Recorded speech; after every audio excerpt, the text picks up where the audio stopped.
सबसे पहले अभय दुबे जी, क्योंकि हम प्रेजेंट पे बात करें, जरा पास्ट पर मैं कुछ चीजें समझ लेना चाहती हूं।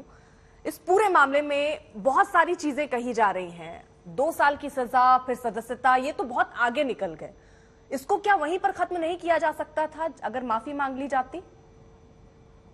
हाँ, अर्पिता जी, राहुल जी ने एक बात साफ कही न्यायालय में कि मैं दया की याचना नहीं करता, माफी नहीं चाहता। लेकिन कब कही? ये भ्रामक दुष्प्रचार भारतीय जनता पार्टी को करना बंद करना चाहिए।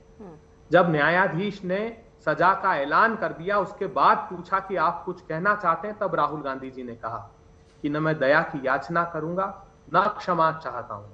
किस बात की क्षमा मांग ले?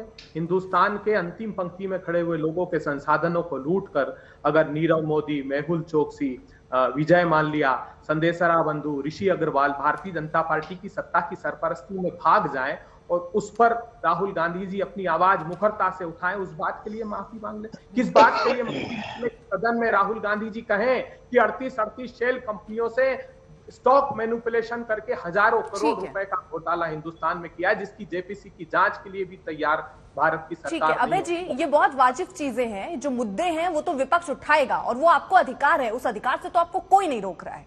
लेकिन जब राजनीतिक दल कोई बयान देते हैं, मैं सिर्फ आपकी बात नहीं कर रही, बीजेपी भी या कोई भी दल, तो एक मर्यादा होती है, उस मर्यादा को क्यों भूल जाते हैं?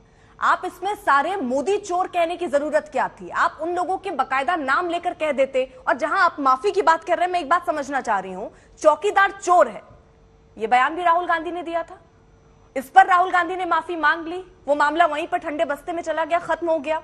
लेकिन यहां इस मुद्दे को क्या तूल देने की कोशिश आपकी तरफ से नहीं हुआ, या आप मानते हैं आपसे कोई चूक हो गई, माफी मांग लेते तो सदस्यता भी रहती राहुल की, एक बड़े नेता आपके साथ ही रहते? अर्पिता जी, बिल्कुल अलग व्याख्या आप कर रही है। राहुल गांधी जी ने सर्वोच्च अदालत में वो बात कही क्योंकि उन्होंने सर्वोच्च अदालत के संदर्भित विषय पर वो व्याख्या की थी।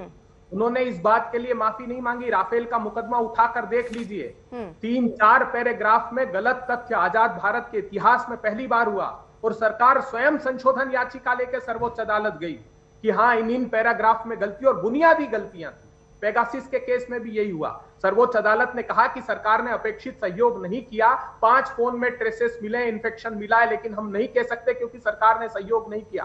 राफेल में कहा उन्होंने कि हमारा दायरा सीमित है, हमारे अधिकार सीमित है, इसलिए तो जेपीसी की मांग कर रहे हैं। अरे आप सोचिए कि एक चांगचुंग लिंग, चीनी नागरिक जो भारत की एजेंसियों की रडार पर है, पनामा पेपर में जिसका नाम है, वो अडानी जी के साथ साझेदारी करता है, जिस पर उनकी कंपनी में के स्टॉक मैनिपुलेशन में काम करता है। इलारा कंपनी जो स्ट्रेटेजिक एरिया में अडानी जी काम कर रहे हैं, वो मिसाइल का और रडार अपग्रेडेशन का उसके साथ है और वो स्टॉक मैनिपुलेशन की उस पर आरोप है। तो राहुल गांधी जी ने कहा कि भारत की अस्मिता, भूभागीय अखंडता और सामरिक महत्व के विषय पर अगर प्रधानमंत्री जी संज्ञान नहीं लेंगे तो कब लेंगे?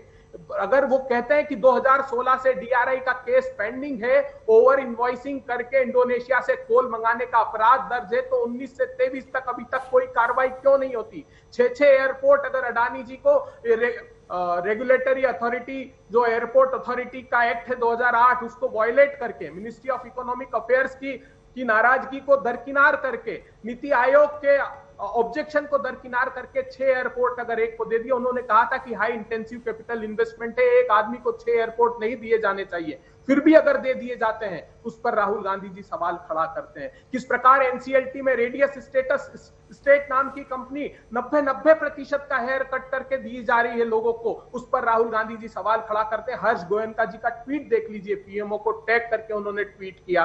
तो ये बात प्रासंगिक सवाल खड़े करेंगे। जो अंतिम पंक्ति में खड़े हुए लोग हैं, उनका पैसा अगर 10-10, 11-11 लाख करोड़ रुपए का घोटाला हुआ, तो प्रतिपक्ष को दायित्व भी इस बात का देश की जनता ने दिया है कि आप सत्ता का मार प्रशस्त करिए। मगर सत्ता क्या करती है? राहुल गांधी जी को गद्दार साबित करने की कोशिश करती है। राहुल गांधी जी को मीर जाफर कहा जाता है। सिर्फ उनका दोष इतना है कि वो सरकार को कह रहे हैं कि ये मुखौटा उतारिए और जनता के हितों के लिए काम कीजिए, संसाधनों की लूट करने वालों को प्रश्रय मत दीजिए।